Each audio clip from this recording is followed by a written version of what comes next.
RG Kar medical college में trainee doctor की rape और हत्या के बाद देश भर के डॉक्टर्स में उबाल है। लगातार दूसरे दिन भी रेजिडेंट डॉक्टर्स ने हड़ताल की। तस्वीरें भी आपको दिखाएंगे। देश के उत्तर से लेकर दक्षिण तक की तस्वीरें आप देख रहे हैं। मध्य प्रदेश के ग्वालियर से लेकर देश की राजधानी दिल्ली तक, हैदराबाद से लेकर कोलकाता तक और लखनऊ से लेकर नागपुर, चारों कोनों पर अगर आप देखें किस तरह से प्रदर्शन किया गया। रेजिडेंट डॉक्टर्स ने हड़ताल की। कोलकाता से लेकर रांची, दिल्ली से लेकर जयपुर, मध्य प्रदेश, हर तरफ डॉक्टर्स सड़कों पर हैं। सभी एक सुर में आरोपी के खिलाफ सख्त कार्रवाई की मांग कर रहे हैं। पूरी मेडिकल सेवाएं एक तरह से ठप हो गई हैं देश में। और इस बीच कोलकाता हाईकोर्ट ने इसको लेकर आज सुनवाई की।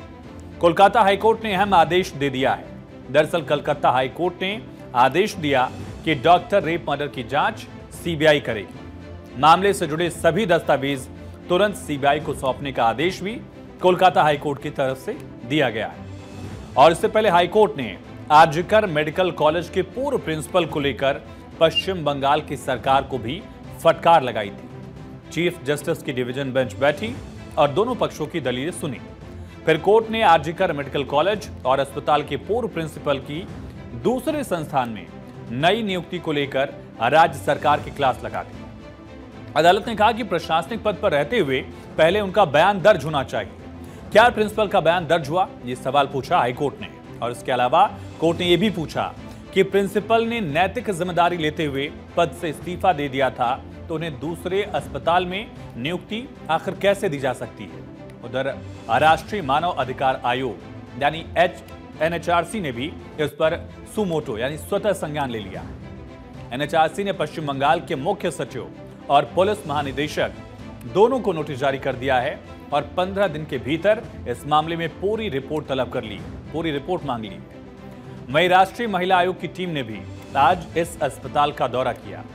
एनसीडब्ल्यू की टीम क्राइम स्पॉट यानी सेमिनार हॉल पहुंची। टीम में एनसीडब्ल्यू की सदस्य डेलिना कोंगडू भी मौजूद थी, जिन्होंने तत्कालीन प्रिंसिपल के स्टेटमेंट को दुर्भाग्यपूर्ण बताया है। सुनिए। ये बहुत अनफॉर्चुनेट है। अगर प्रिंसिपल की तरफ से ही ऐसे स्टेटमेंट आता है तो it's really shows that he is so insensitive about this matter. ये हमें एक एग्जांपल सेट करना चाहिए कि दूसरी बार हमारे सिटी में ही नहीं हमारे देश में ये दोबारा नहीं होना चाहिए।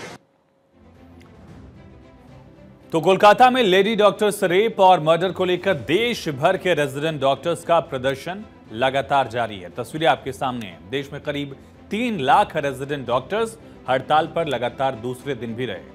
पूरी स्वास्थ्य व्यवस्था चौपट हो गई कह दिया जाए, या कह लें कि आप ठप हो गई, तरह से व्यवस्थाएं रुक गई। कोलकाता में भी रेजिडेंट डॉक्टर्स इंसाफ की मांग कर रहे हैं। कोलकाता से हमारे सहयोगी देव घोष की ये ग्राउंड रिपोर्ट देखिए। जैसे जैसे दिन बढ़ते जा रहा है, ये हड़ताल की मामला की बात करें और कठिन होते जा रहा है। देख सकते हैं एक तरफ न्याय की मांग साथ ही साथ सेफ्टी सिक्योरिटी की मांग करते हुए junior doctors, senior doctors, professors, students, RC medical college के स्टूडेंट सब हड़ताल पे बैठी है। और सबसे बड़ा बात, कल जब मुख्यमंत्री ममता बनर्जी जी ने पीड़िता के घर विजिट किए थे, लेकिन वो एक बात भी बताई थी 7 दिन के अंदर ये मामला के बारे में पूरा इन्वेस्टिगेशन करके दोषी को दंडादेश देने के लिए। कलकत्ता से देव कुमार की रिपोर्ट, भारत 24। तो कैपिटल पनिशमेंट यानी फांसी की सजा की मांग की जा रही है। तस्वीरें भी आप देख रहे हैं। इम्प्रिजमेंट नहीं बल्कि फांसी की सजा दीजिए, ये रेजिडेंट डॉक्टर्स की मांग है। ट्रेनी डॉक्टर की रेप और मर्डर पर बीजेपी ने सूबे की सरकार को कटघरे में खड़ा किया है। सवाल पूछे हैं, सवाल उठाए हैं। मेरे शब्द कम पड़ते हैं कि जिस तरीके की घटना घटी और जिस तरीके से सरकार ने इसको छुपाने की कोशिश की है, उसकी जितनी भर्त्सना की जाए वो कम है। मैं यहां ये भी कहना चाहता हूं कि बंगाल एक ऐसा प्रदेश बन गया है जहां कानून व्यवस्था नाम की कोई चीज नहीं रहती है। वहां प्रिंसिपल को हटाया गया और 24 घंटे के अंदर दूसरे कॉलेज में नियुक्त कर दिया गया।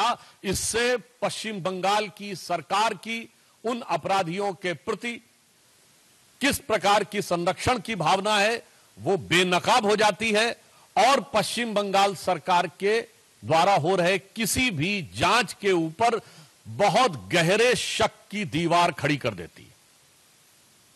आज मैं पूछना चाहता हूं कि पश्चिम बंगाल की मुख्यमंत्री जी की इतनी ममता उस प्रिंसिपल के प्रति क्यों है? ट्रेनी डॉक्टर की पोस्टमार्टम रिपोर्ट आ चुकी है और रिपोर्ट से दिल दहला देने वाला खुलासा हुआ है। इस रिपोर्ट के मुताबिक लेडी डॉक्टर की हत्या से पहले करीब किया गया। ये पूरी दरअसल पोस्टमार्टम रिपोर्ट अगर आप पढ़ेंगे तो सिहर उठेंगे। इसमें लिखा है कि रेप से पहले बेरहमी से पिटाई की गई है, चेहरे पर वार किया गया, इससे चश्मा जो है वो टूट गया, चश्मे का कांच आंखों में धंस गया, ये लिखा गया। दाहिनी हाथ, उंगली, होंठ, तमाम जगहों पर चोट के निशान हैं। पेट, बाएं पैर, गर्दन पर भी चोट के निशान हैं और गला घोंटकर हत्या की गई। पीड़िता के चेहरे पर कई खरोंचे हैं। लेडी डॉक्टर का चेहरा जबरदस्ती दबाया गया। आरोपी के नाखूनों से पीड़िता का चेहरा जख्मी हो गया। डॉक्टर की थायराइड वाली हड्डी भी टूट गई और पीड़िता के प्राइवेट पार्ट में भी गहरे घाव का जिक्र है। इस पूरे मामले में पुलिस ने आरोपी संजय रॉय को गिरफ्तार कर लिया था और पुलिस सूत्रों के मुताबिक आरोपी संजय ने अपना गुनाह कबूल कर लिया है। जांच में पता चला कि संजय हिंसक प्रवृत्ति का ही पहले से ही था। वो अपनी मां, बहन और पत्नी पर भी हमले कर चुका था। संजय रॉय पुलिस वेलफेयर का काम करता था, वॉलंटियर का काम करता था। अब ये गिरफ्त में है, लेकिन आपको बताते हैं कि दरिंदे संजय का उस हफ्ते पूरे हफ्ते उसने किया क्या, पूरे हफ्ते की जो टाइमलाइन है वो क्या रही। 5 से 8 अगस्त तक संजय कहां था, ये समझिए। 5 से 8 अगस्त तक संजय खड़गपुर में था। पुलिस वेलफेयर सोसाइटी की बैठक में तभी शामिल हुआ। 8 अगस्त की सुबह कोलकाता आने पर सीधा आरजीकर मेडिकल हॉस्पिटल पहुंचा और 8 अगस्त की रात करीब 11 बजे एक मरीज के एक्सरे में मदद करवाई। 9 अगस्त की रात में मरीज के एक रिश्तेदार के साथ शराब भी पी। 9 अगस्त की आधी रात करीब 3 बजे अस्पताल के सेमिनार हॉल में जाता है। सेमिनार हॉल में ट्रेनी लेडी डॉक्टर आराम कर रही थी। करीब 40-45 मिनट बाद संजय सेमिनार हॉल से हड़बड़ाते हुए निकलता है। ये सीसीटीवी फुटेज में दिख रहा है। 9 अगस्त की सीसीटीवी फुटेज में संजय आरोपी दरिंदा जो है 4:37 पर आसपास अस्पताल परिसर से बाहर निकलता दिखता है।